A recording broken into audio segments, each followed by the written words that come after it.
Hello students, welcome to my channel Maths with Ira Academy. Today we will discuss about some questions related to the concept of real numbers and discuss about how to prove a number is irrational. इससे पहले पिछली video में हमने discuss किया था number system के बारे में और fundamental theorem of arithmetic Euclid's division lemma के बारे में। जिसने वो वीडियो नहीं देखी एक बार वो जाके देख लो। उसके आगे का कॉन्सेप्ट इस वीडियो में डिस्कस करेंगे और जिन्होंने हमारे चैनल को सब्सक्राइब नहीं किया वो जल्दी से सब्सक्राइब कर लो और जो बेल आइकन है वो दबाना ना भूलें ताकि जब भी कोई नई वीडियो आए आपको अपडेट मिलता रहे। तो शुरू करते हैं आज की वीडियो। इसमें हम सबसे पहले क्वेश्चन डिस्कस कर रहे हैं। हमें चेक करना है कि 6 की अगर कोई भी नेचुरल पावर n करते हैं तो क्या वो उसका जो एंड वाला डिजिट है वो ज़ीरो आता है कभी? हमें ये चेक करना है। इसके लिए सबसे पहला मेथड जो है चेक करने का वो है, इसके लिए जो सबसे पहले कॉन्सेप्ट है कि हमें ये चेक करना है 6 की पावर अगर कोई भी नेचुरल नंबर पावर करते हैं तो वो ज़ीरो से डिजिट एंड होता है। जैसे कि हमारे पास 20 है, 20 की लास्ट डिजिट क्या आ रही है? ज़ीरो आ रही है, या 450 है, 690 है, इस तरह से कोई भी नंबर है उनके लास्ट डिजिट जो है वो ज़ीरो है। हमें ये चेक करना है अगर हम 6 की कोई भी नेचुरल पावर एंड कर रहे हैं तो क्या यहाँ पे कोई भी नंबर के एंड में यहाँ पे ज़ीरो आ रहा है। तो इसके लिए हम पहले तो इस कॉन्सेप्ट से देखते हैं। 6 को हम प्राइम फैक्टराइजेशन में लिख सकते हैं 2 इंटू 3 होल पावर n में। और अगर ज़ीरो आ रहा है तो इसका मतलब वो नंबर 5 से डिविजिबल होता होगा। 5 से अगर डिवाइड करेंगे तो उसका रिमाइंडर ज़ीरो आएगा।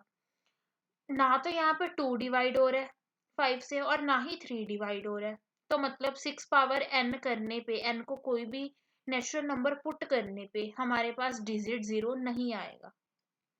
तो यहाँ से हमारे पास आंसर क्या आ गया? No, there doesn't exist any number n so that 6 power n can end with digit 0। इसको चेक करने का पहला वे तो ये आ गया। और अगर हमें किसी और तरीके से भी चेक करना हो, सिंपली चेक करना हो या फिर आपके पास एमसीक्यू आ जाए उसमें पूछ लें कि ये डिजिट ज़ीरो से एंड होता है या नहीं होता, तो उसके लिए आपको इतना लंबा अगर प्रोसीजर नहीं समझ में आता तो आप इस वे से भी चेक कर सकते हो। एन को नेचुरल नंबर पुट करते जाओ। जैसे एन को 1 पुट किया तो 6 पावर 1 6 आ गया। 6 की पावर 2 की मतलब एन की वैल्यू 2 पुट की, यहाँ पे 36 आ गया। एन को 3 पुट किया तो वैल्यू क्या आ गई? 216 आ गई। तो इसी तरह से ये चलता जाएगा। तो हर बार हम ये नोट कर पा रहे हैं ना कि यहाँ पे एंड किससे हो रहा है? 6 से हो रहा है। मतलब कभी भी 6 के अलावा कोई और डिजिट तो आ नहीं रहा है यहाँ पे। तो मतलब हमारे पास रिजल्ट क्या आ रहा है कि वहां पे कोई भी ऐसा नेचुरल नंबर n नहीं होगा जो हमारे पास 6 की पावर n करने पे डिजिट ज़ीरो आ जाए, n डिजिट। ओके, तो नेक्स्ट क्वेश्चन है हमारे पास। अगर हमारे पास 65 और 117 का HCF इस फॉर्म में एक्सप्रेसिबल है, मतलब इस फॉर्म में लिखा जा रहा है 65m माइनस 117 में, तो हमें m की वैल्यू फाइंड आउट करनी है। इसके लिए हम यूक्लिड्स डिवीजन लेमा यूज करेंगे। इसमें क्या है, अगर हमारे पास a और b दो इंटीजर्स हैं तो हम हमारे पास ये एक्सप्रेशन होता है a is equals to b q plus r, जहाँ पे a हमारे पास डिविडेंट होता है, b डिवाइजर होता है, q हमारे पास कोशेंट होता है और r रिमाइंडर होता है।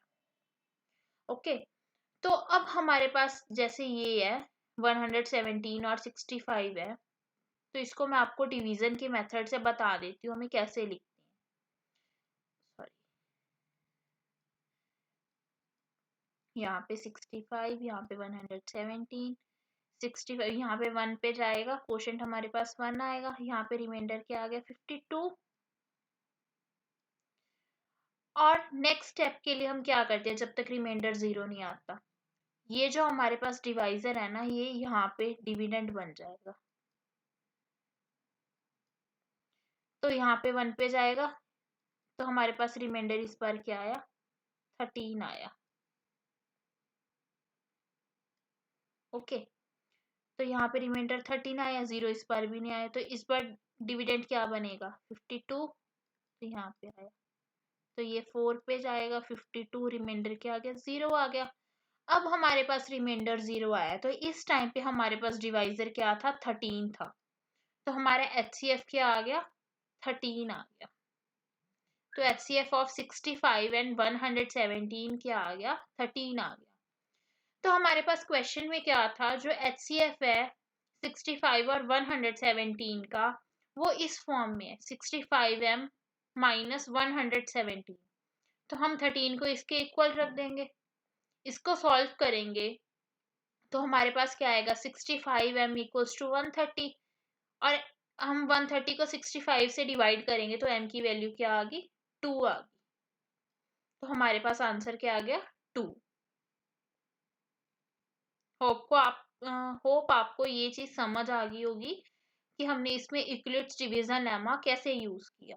एक बार आपको मैं दोबारा रिपीट कर देती हूँ ये मेथड कैसे यूज होता है।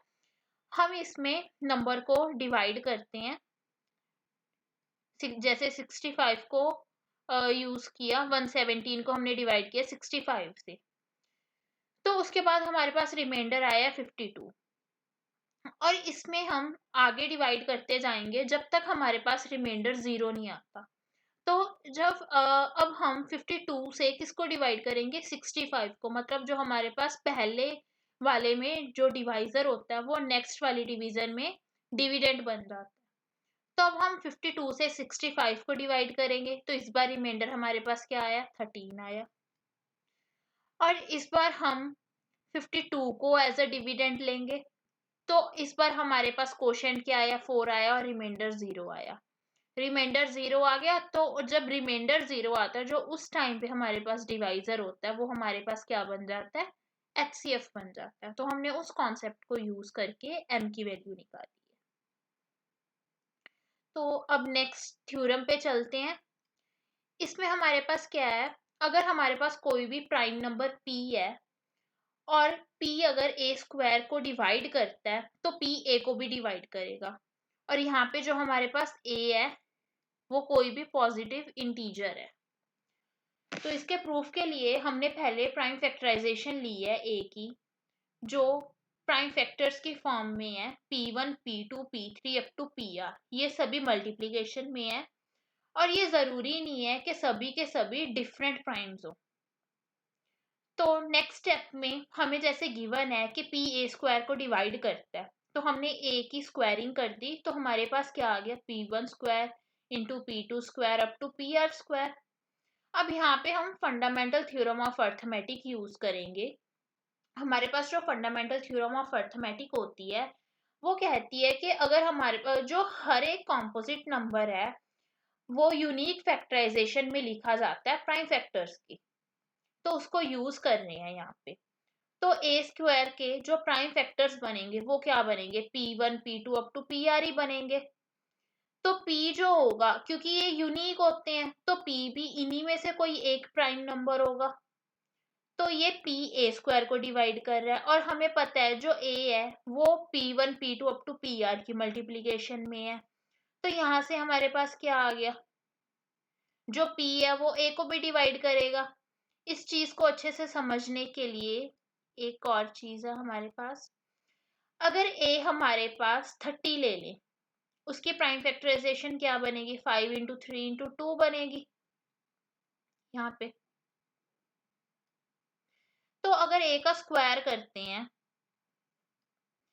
तो वो क्या आएगा, 900 आएगा, और यहाँ पे स्क्वायरिंग क्या आएगी, 5 square into 3 square into 2 square आएगा। तो यहाँ पे 2 900 को डिवाइड कर रहा है, तो मतलब 2 डिवाइड्स 900 आ गया, और यहाँ से ये भी क्लियर आ रहा है कि 230 को भी डिवाइड कर रहा है। ये चीज आ गई, क्योंकि यहाँ से क्लैरिटी है ना, 230 को डिवाइड कर रहा है। और एक और एग्जांपल ले लेते हैं, अगर a हमारे पास 6 है तो उसकी प्राइम फैक्टराइजेशन क्या होगी, 2 इंटू 3 होगी। a का स्क्वायर क्या है, 36। और इसको ऐसे भी लिख सकते हैं 2 स्क्वायर इंटू 3 स्क्वायर। यहाँ पे भी 2 भी 36 को डिवाइड कर रहा है और 3 भी 36 को डिवाइड कर रहा है।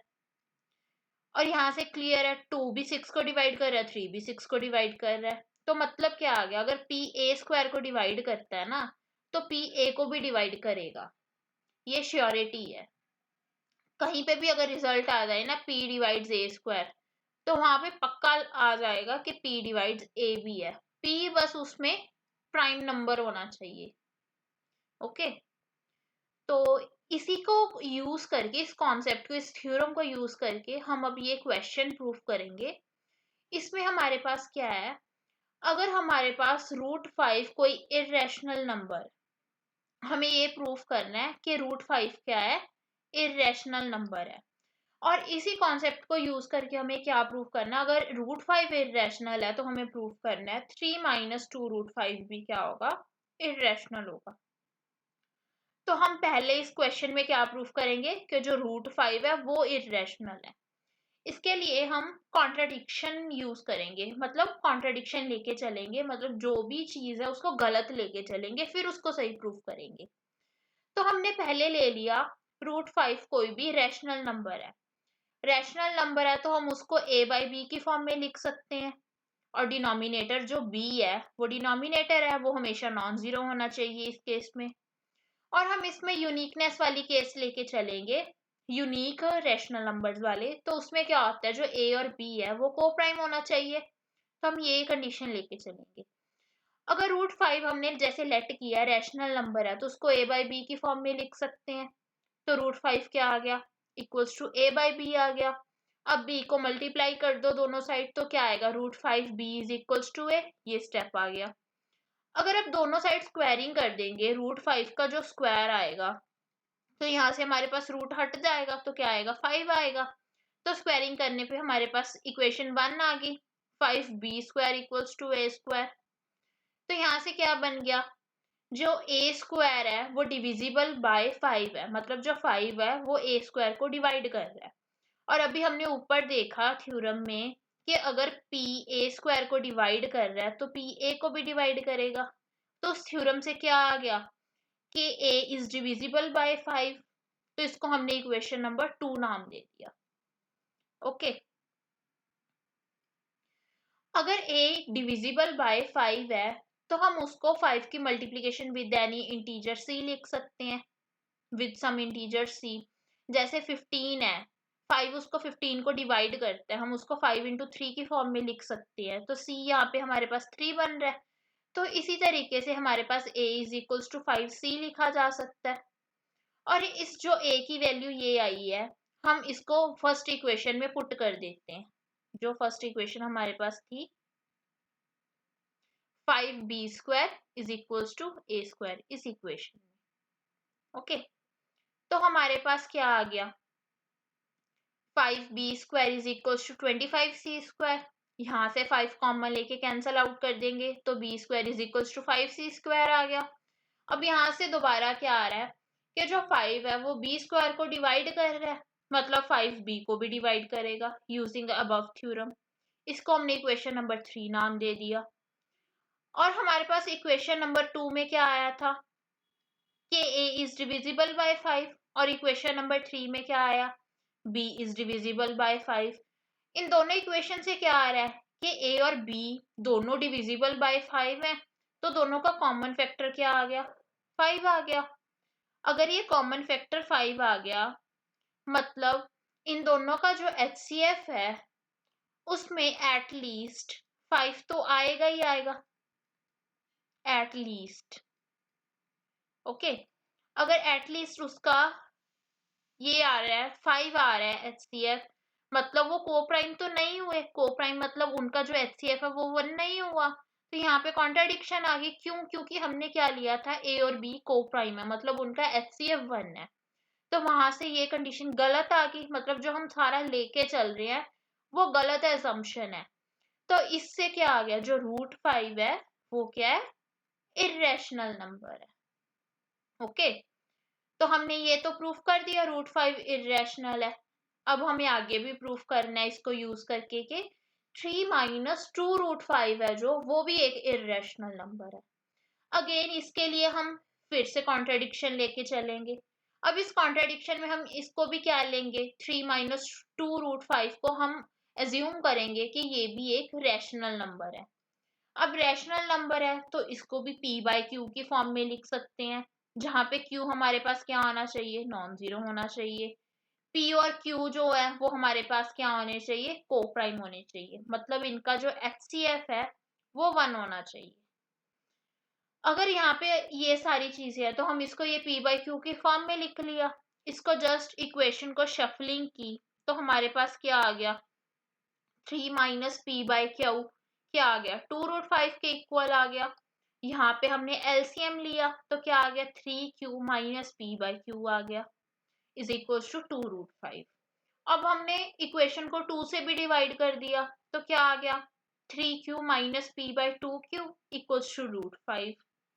ओके, तो हमारे पास p और q क्या थे, इंटीजर्स थे, और हमें पता है सम ऑफ इंटीजर्स भी इंटीजर होता है, सब्ट्रैक्शन ऑफ इंटीजर्स भी इंटीजर होता है, और मल्टीप्लिकेशन ऑफ इंटीजर्स भी इंटीजर होता है। अगर दो इंटीजर्स को डिवाइड कर दो तो वो रैशनल नंबर होता है। तो यहाँ पे हमारे पास ये 3q माइनस p/2q क्या है, एक रैशनल नंबर है। सॉरी, जो इंटीजर्स को अगर डिवाइड करते हैं वो रैशनल नंबर होता है। तो अगर ये हमारे पास क्या होगा, एक रैशनल नंबर होगा 3q माइनस p/2q और इज इक्वल टू √5 है ये। तो अगर ये वाली क्वांटिटी रैशनल है तो √5 भी क्या आ गया हमारे पास, रैशनल नंबर आ गया। बट अभी हमने ऊपर प्रूफ किया कि √5 तो इररेशनल है, ये हमने प्रूफ किया, तो मतलब ये वाली क्वांटिटी भी इररेशनल होगी। तो यहाँ से हमारे पास क्या आ गई, कॉन्ट्राडिक्शन आ गई, क्योंकि हम तो क्या लेके चले थे कि ये जो क्वांटिटी है 3 माइनस 2√5 ये क्या है, एक रैशनल नंबर है, बट ये तो इररेशनल बन गई। तो यहाँ से हमारे पास क्या आ गई, कॉन्ट्राडिक्शन आ गई। तो हमने जो सोचा था वो गलत था, जो एजम्पशन ली थी वो रॉन्ग है, तो वहां पे कॉन्ट्राडिक्शन आ गई। तो हमारे पास रिजल्ट क्या आ गया, 3 माइनस 2√5 है जो, वो एक इररेशनल नंबर है। एक बार इस क्वेश्चन को दोबारा से समराइज कर लेते हैं। हमें प्रूफ करना था कि √5 है वो एक इररेशनल नंबर है, और इसी को यूज करके हमें प्रूफ करना था कि 3 माइनस 2√5 भी क्या है, एक इररेशनल नंबर है। इसके लिए हमने पहले क्या लिया कि जो √5 है उसको रैशनल नंबर मान लिया। अगर रैशनल नंबर है तो a/b की फॉर्म में लिखा जा सकता है। तो फिर उसको हमने नेक्स्ट स्टेप में क्या कर लिया, b से मल्टीप्लाई कर दिया, फिर दोनों साइड स्क्वायरिंग की तो हमारे पास इक्वेशन नंबर 1 आई। ओके, तो यहाँ से हमारे पास क्या आ रहा है, जो 5 है वो a² को डिवाइड कर रहा है। अगर 5 a² को डिवाइड कर रहा है, 5 क्या है, प्राइम नंबर है, तो a जो होगा वो डिविजिबल बाय 5 भी होगा, क्योंकि हमने ऊपर क्या पढ़ा थ्योरम में, अगर कोई प्राइम नंबर a² को डिवाइड करता है तो वो a को भी करेगा। तो यहाँ से क्या आ गया, 5a को भी डिवाइड करेगा।